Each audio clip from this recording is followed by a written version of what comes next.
पेटमध्ये. हो हो, 30 आपल्याला रेट जास्त दिलेले आहे. तेच मला काय म्हणणं आहे आपलं मिसळबद्दल? अतिशय चविष्ट आणि रिच टेस्ट असणारी ही कांदा स्पेशल. हे बघा, पाव दिलेले, अच्छा लिंबू दिलेले आणि ही एक वाटीभर रस्सा पण दिलेला, वा, जो आता मी यामध्ये मिक्स करतो. अच्छा. पहा, ही खरी टेस्ट आहे.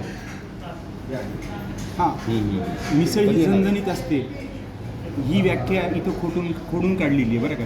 कारण ही अति झणझणीत नाही आहे, पण टेस्टला मात्र रिच आहे. आपण बघू शकता. तिकडचं ते झालं का व्यवस्थित?